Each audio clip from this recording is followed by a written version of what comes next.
YouTube, you may recognise this guitar from Paul Gilbert's got one. I was watching a video, it's a guy I don't like. Music is Win. He was doing an interview and Paul Gilbert just bought one of these. This is an RS 440.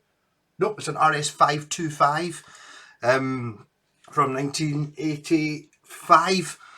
So I'm a big fan of the Roadster thing, so I'm going to play a little bit on it first and then talk about Roadsters. That's not normally the way I'd normally do it. This one has been modified to have like ESP type wiring, whereas normally my one on the wall behind me there, not the same model but very similar, it's bridge volume, neck volume. This one is bridge and neck, which makes sense, to be honest. I might do it with that one. Yep, so bridge, playing through the orange TH30.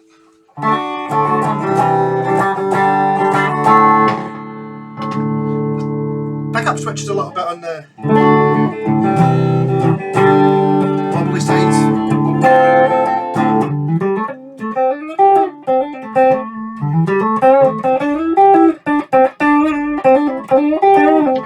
Rat pedal, oops, missed it.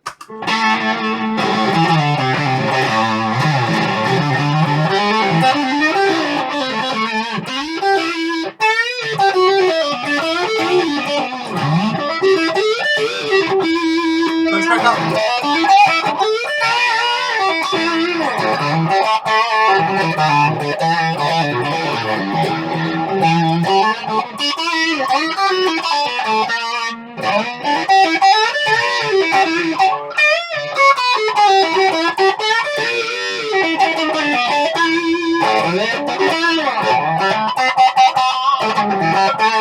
So this colour is called Purple Haze, and if you look at the previous video, I put a link to it. In fact, I've done quite a lot of Roadster videos. I kind of got right into it. So this is a Roadstar 2.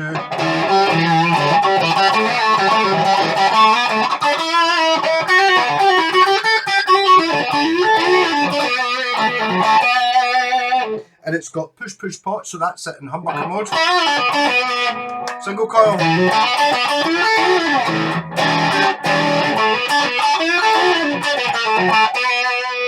Humbucker. Same with the neck.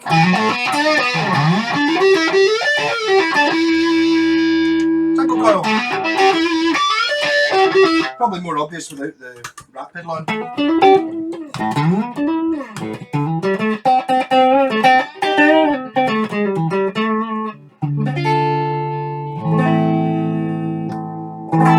Bridge, single.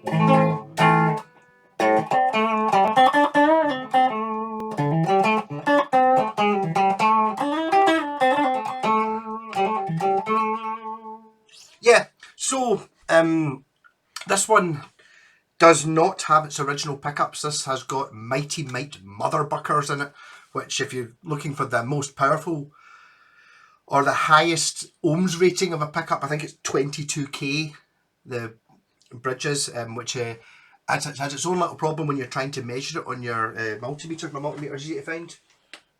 It's not. Yes, it is. It's not. Oh. So the problem with these, when you're using a normal multimeter, is if you look at the ohms ratings here on it, you can really see that. But one of them is, the one you would normally put it to is 20k. These are 22k, so it just shows up as an error because it's above. So you need to put it up to 200k to read the Mighty Mite motherbucker. Actually, come on, focus. Is it my eyes? There we go. Yes, so I mean, consistency wise, these are ridiculous. It's it feels, it's pretty much exactly the same neck that's on that, and it's on the red one and the white one there behind me. So basically I had this in to put plastic covers on, and I had to cut down these metal pickup rings to make it fit. But apart from that, it's looking all original. This has the Pro rocker tremolo on it, which is, I'm going to do a wee video on all the different trems because I've never actually seen this one before. I have heard bad things about it, but only bad things because you can't get replacement parts.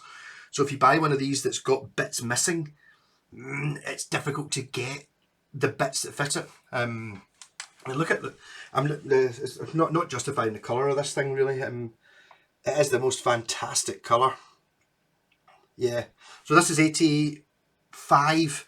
That's before Ibanez started using licensed Floyd Rose tremolos, because my 86 one there has an edge tremolo on it. You can see there also it's got the part of the Floyd Rose license is the locking nut at the top, which I've seen in many Floyd Rose things these days. See how it's got the nut and the clamps are all one unit. That's a Floyd Rose unique thing. So this has a nut and then the clamps up here. Oh, I've not actually tightened them up, so I won't be using the tremolo arm on it just now. Yeah, so 24 frets, a super strat, or is it, my argument is it a super strat, it's a sports strat, is it even still a strat? Don't know. But this one is like a carved top on it, which, I mean, it's absolutely beautiful, it really is. You see, it's got the neck's the same colour as the guitar. You can sort of see it a wee bit there. It's kind of this sort of mad purpley looking thing. Yes, so I mean, I've done plenty of videos. I tried to do like a video of all the roadsters I could get my hands on. So Ibanez started off with their original designs, even though they're kind of quite stratty, with one called a roadstar, which was basically a lot more stratty than that. This is a blazer, so this is the one that came after the roadster. I've painted it stupid because it was fallen to bits. The paint had been badly painted when I got it, so I painted it worse. Aye. So the original roadsters, of which I do have a bit of a video because I borrowed one off my pal Ivor, was very similar to this. Really a strat type trem. They tended not to have a scratch plate though, so they had like the pickups. I think it might even have been these pickups, but they had like plastic rings around them or metal rings around them, and you know, like rather than having a scratch plate. And then they moved, that would be 78, 79, something like that. This is an 81. So I think 1980, 1981, they came out with the Blazers, which is just like a slight modification on that. And then it ran to, after the Blazers, they'd made them for a couple of years, they stopped calling them Blazers, and then they came back as the Roadstar 2. You see it says on the headstock there, Roadstar. It's going to get an A in it instead of an E. Not really sure why that is. Somebody suggested to me that there might have been a copyright problem because somebody else made a Roadster. You know, like Fender couldn't use Broadcaster for their guitar because you get Broadcaster drums by Gretsch. Could be something like that. Maybe somebody else made a Roadster, so they changed it to a Roadstar, but a Roadstar 2. Or it's just a translation error and they didn't really notice what they were doing. It was always meant to be Roadstar, but it turned out to be Roadster. So that, as far as I'm aware, there are no Roadstar 1s or just Roadstars. It's always a Roadstar 2. And if you look at the serial numbers on the back, or the model numbers on the back of these, say if you've still got the sticker there, tells you what the model is. So this is an RS, as in Roadstar 525. This one here, my one, is an RG for Roadster guitar. So this is the first ever Roadster RG guitars. You know what an RG, like, you know, your Steve Vai shaped one, your RG 550, the ones that you can still buy just now. They look like this for a year or two. It was 1987 that Steve Vai's one came out. So in 1987, you got the RG 550, which was the same shape as Steve Vai's Gem, you know, the sort of pointy one, but they were still making them this shape. And then 88 or 89, these were all gone, and it was now RGs were what we now know as an RG. This guitar is very similar to that though. I mean, okay, this one, this is a 525 and that's a 530. This one is flat top though, and there is an RS 530, which is basically exactly the same as this, apart from it's got this trim. So it was 86 that they actually got the Floyd Rose patent to build. They licensed the Floyd Roses. Yes, so I mean, these are all talked about in the video I'm going to put up there or at the end of the video somewhere. This guitar has a lot of history for its owner. He bought it.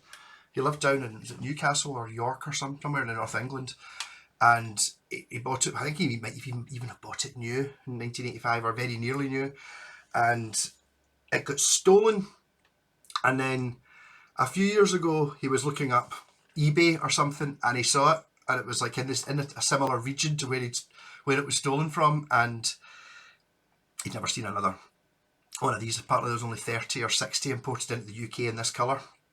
And I think, to be honest, the only other one I've ever seen is that one that my girlfriend sent me a link to Paul Gilbert playing one. Going, oh, Paul Gilbert's guitar's a roadstar. I was like, up here, I knew that. So I watched the video and it was this one he had in this colour.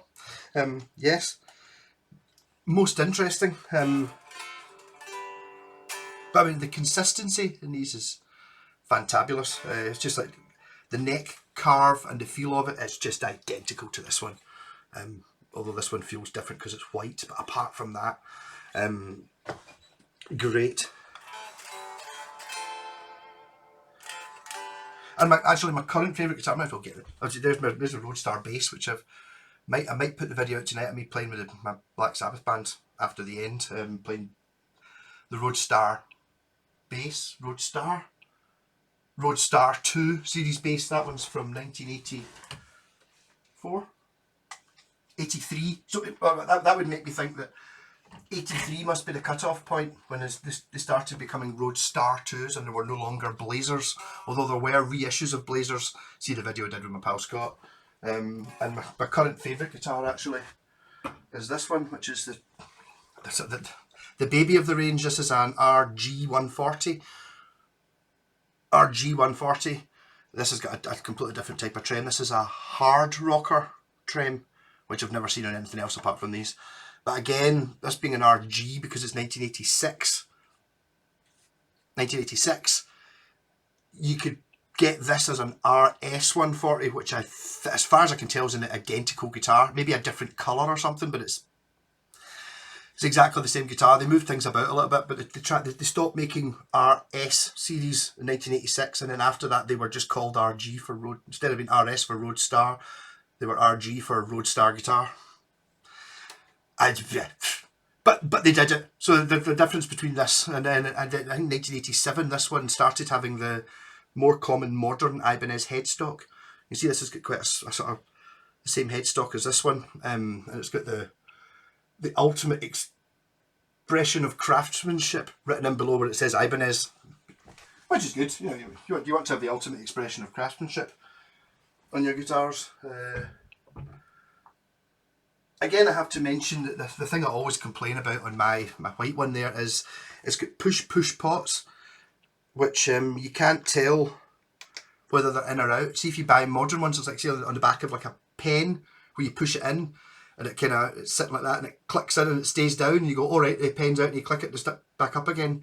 These don't do that, so they basically just go click and come back. So the only way you can find out whether they're in single coil or humbucker mode is to play it, and then if you can tell the difference, then press it just to make sure you're right, and then you go, all right, now it's a humbucker, or you go, oh no, and then you have to press it again. So every time you pick up the guitar, you end up having to press the button at least once, or at least twice, pretty much, sometimes 3 times to actually know what it is you're sitting with. But I mean, they are, they're fantastic guitars, as you can tell by the way I've got 4 now. You can see that the earlier ones, I've got a much bigger headstock, the Blazer. This is a much nicer. I think it's a bit of an uggle. You get used to it.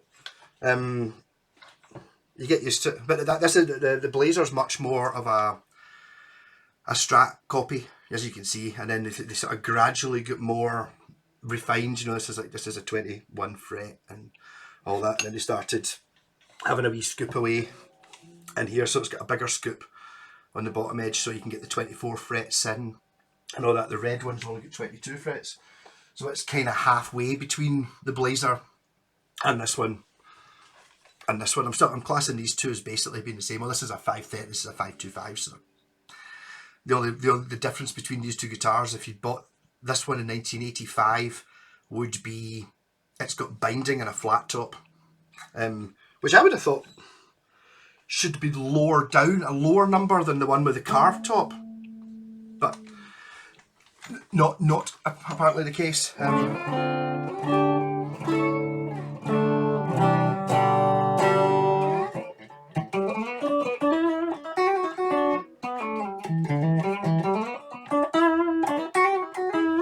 But one of those things that is kind of weird playing someone else's guitar, like a famous guitar. Well, I've known about this guitar for quite a while. If you see the video I did with my pal Scott, it's like he knows the guy John who's that's your pal John. He's got a purple Roadstar. Was like his that period. He couldn't really remember very much else about him. But remember his guitar. I think he'd done a gig with him about 5 or 10 years ago, and it was like he remembers that guitar. I think he said he's got issues with the bridge. One of the problems with this type of bridge again is, bridges wear out. This one's been played a lot. It's still in very good condition, but the wee bits that sit on the posts kind of wear out a little bit and get and you can't get replacements. Whereas if I needed a replacement for my one, the RG, which is the year later, it's a Floyd Rose, so you can just pop any Floyd, or not any Floyd Rose, you can just get a Floyd Rose and stick it in, replace the whole thing. This is a different shaped hole. You can't just plot, which is what would make this type of the RS series a little bit cheaper than those ones. I didn't know what I had with that thing. Try and find one with a Floyd Rose on it, like the 86 model. They're not easy to find because of that reason. You can replace the parts. The bridge itself is well chunky, and I think it's a really good design. It's just a shame that they stopped using it, so you can't get bits for it.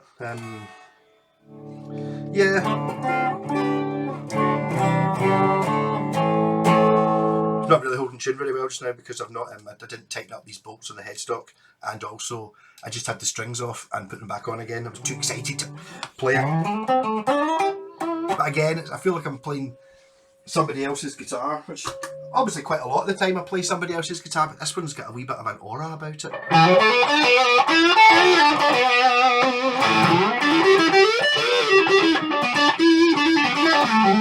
I was obviously very careful not to scratch this. It was a bit of a sweaty fest trying to put these pickup rings on because you had to angle grind the bottom of the plates to get them because it's carved and the bottom of the thing was flat, so it's like took an awful lot longer than it should have.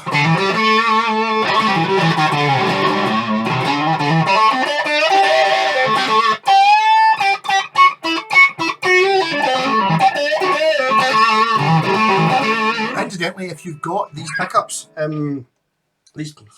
that's be getting used to the way mine's got the volume control the wrong way around. I've got the neck here and the bridge there the way it was originally designed. This one goes the other way around, which makes more sense than that one, but gotta keep it original, don't I? Yes, I forgot where I was going with that there. I'm just talking rubbish really, aren't I?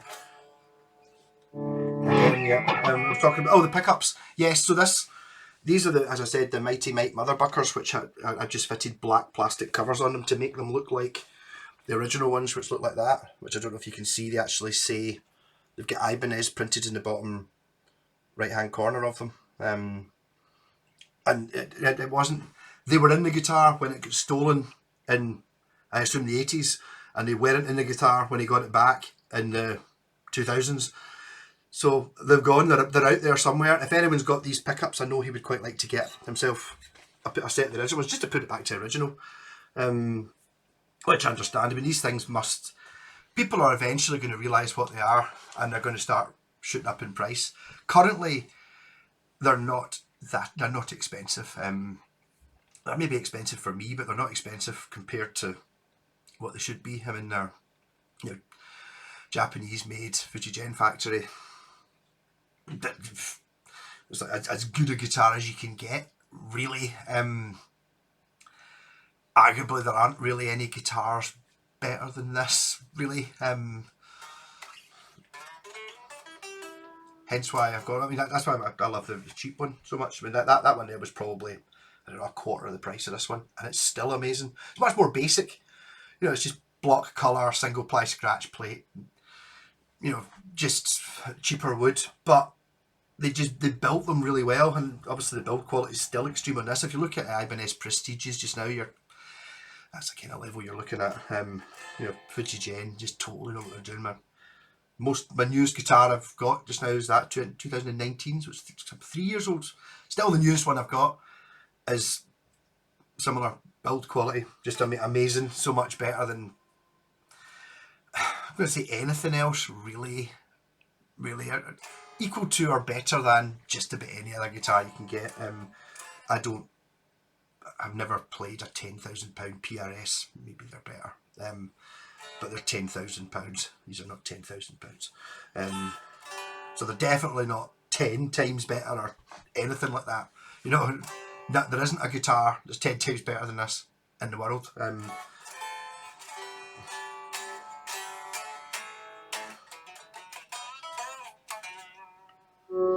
Again, still going for the volume control.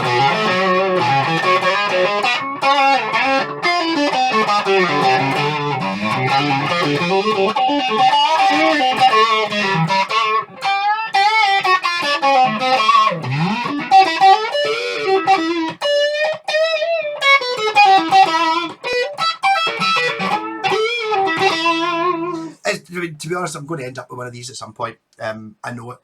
Probably not this coloured one, seeing as there's only 30 of them kicking about, plus also John's got one, so I wouldn't want to have the same one, but it's one of those ones that you look at and it's just like, it's a Strat, sort of, but quite heavily designed, like an evolution of the Strat, which has kind of happened, because the Roadstar was kind of like an improvement on a Strat, the Roadster was kind of like an improvement to Strat. The Blazer was a slight improvement on that, and then they went to the Roadstar 2, which again they started making them just a little bit. You know, it's like, I mean, even in the, that's 1980. That's the year after it, and they're still making it with 22 frets, so it doesn't have as big a scoop here. This would be the premium 24 fret model, and then now I don't think 24 fret guitars were. There's not very many 24 fret guitars kicking about round about 1985. I think BC Rich were doing it, and maybe, you know, a couple of you know, your sort of boutique builders, hand built stuff, you know, really expensive stuff, probably had 24 frets, but not really production guitars. I think Ibanez were kind of quite early on with the idea of having 24 frets, which is, I should really try and play on the 24 frets since it's got it. See that note?